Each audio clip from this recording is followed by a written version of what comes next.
Bismillahirrahmanirrahim. Dengan nama Allah yang Maha Pengasih, Maha Penyayang. Sungguh, Allah telah mendengar ucapan perempuan yang mengajukan gugatan kepadamu Muhammad tentang suaminya dan mengadukan halnya kepada Allah.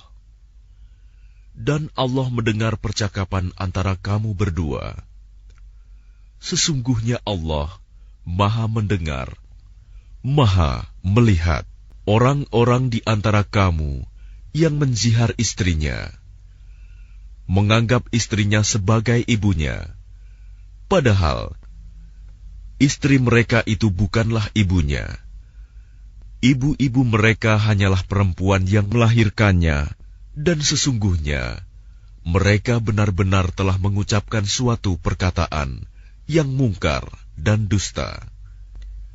Dan sesungguhnya Allah Maha Pemaaf, Maha Pengampun. Dan mereka yang menzihar istrinya, kemudian menarik kembali apa yang telah mereka ucapkan, maka mereka diwajibkan memerdekakan seorang budak sebelum kedua suami istri itu bercampur. Demikianlah yang diajarkan kepadamu. Dan Allah Maha teliti apa yang kamu kerjakan. Maka barang siapa tidak dapat memerdekakan hamba sahaya, maka dia wajib berpuasa 2 bulan berturut-turut sebelum keduanya bercampur. Tetapi barang siapa tidak mampu, maka wajib memberi makan 60 orang miskin.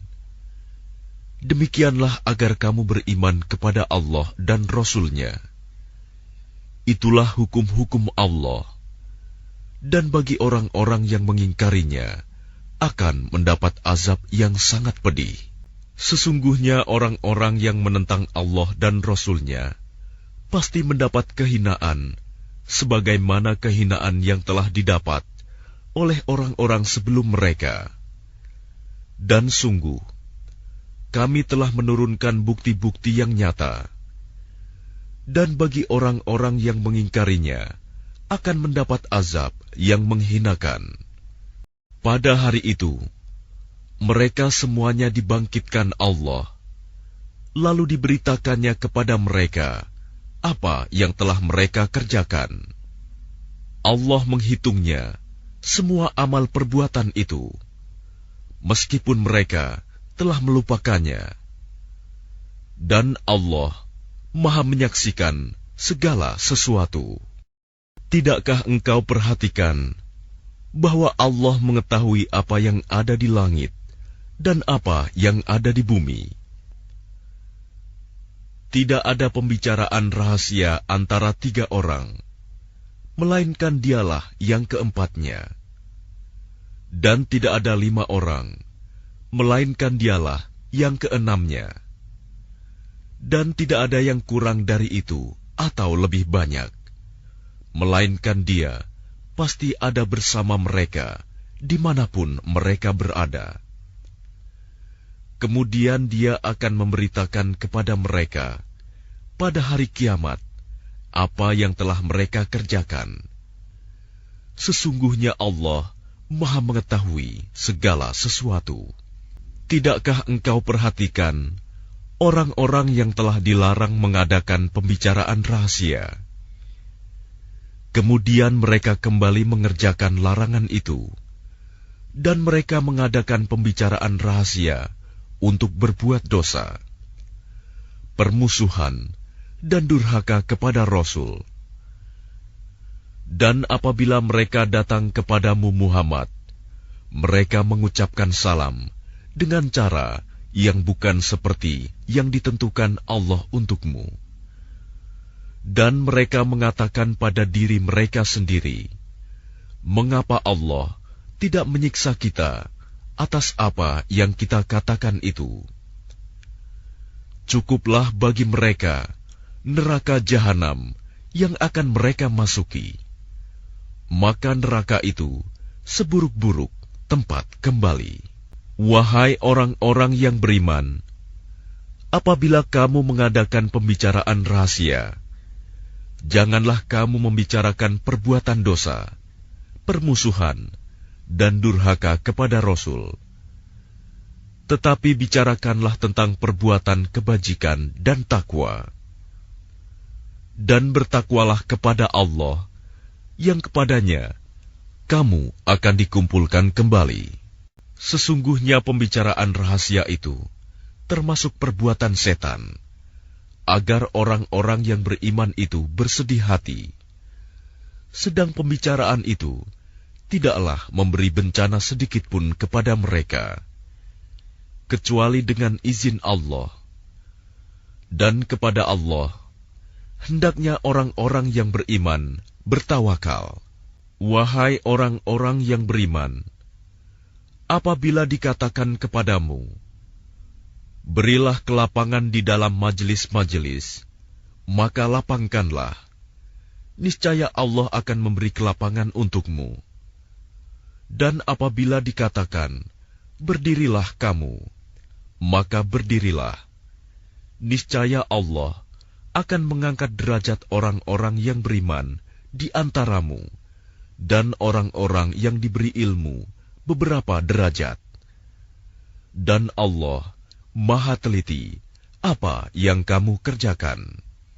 Wahai orang-orang yang beriman, apabila kamu mengadakan pembicaraan khusus dengan Rasul, hendaklah kamu mengeluarkan sedekah kepada orang miskin sebelum melakukan pembicaraan itu. Yang demikian itu lebih baik bagimu dan lebih bersih. Tetapi jika kamu tidak memperoleh yang akan disedekahkan, maka sungguh Allah Maha Pengampun, Maha Penyayang. Apakah kamu takut akan menjadi miskin karena kamu memberikan sedekah sebelum melakukan pembicaraan dengan Rasul?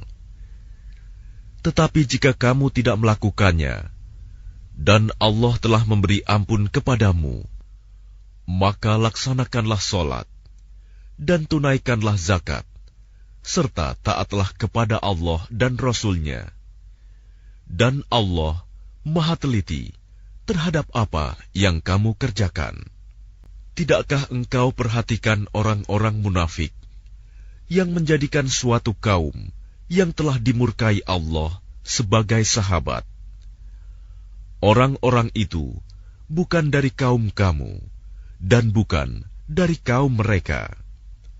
Dan mereka bersumpah atas kebohongan, sedang mereka mengetahuinya. Allah telah menyediakan azab yang sangat keras bagi mereka.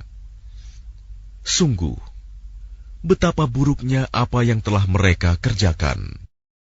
Mereka menjadikan sumpah-sumpah mereka sebagai perisai, lalu mereka menghalang-halangi manusia dari jalan Allah. Maka bagi mereka azab yang menghinakan. Harta benda dan anak-anak mereka tidak berguna sedikitpun untuk menolong mereka dari azab Allah. Mereka itulah penghuni neraka. Mereka kekal di dalamnya.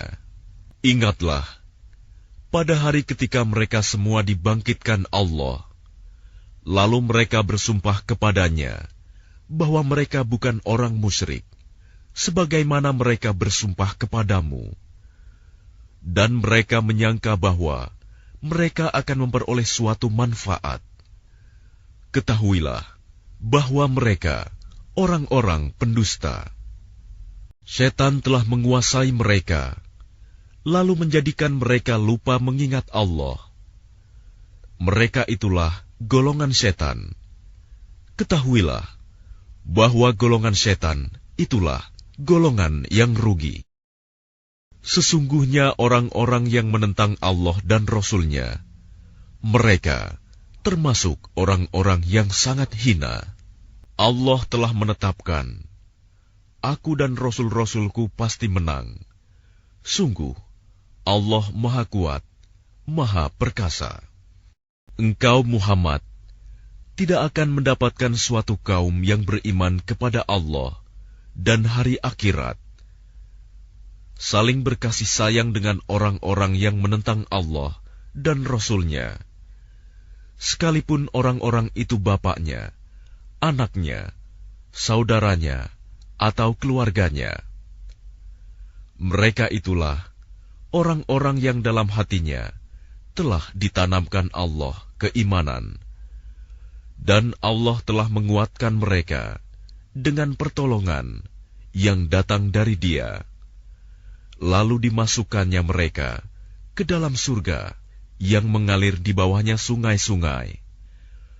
Mereka kekal di dalamnya. Allah ridho terhadap mereka, dan mereka pun merasa puas terhadap limpahan rahmat-Nya. Merekalah golongan Allah.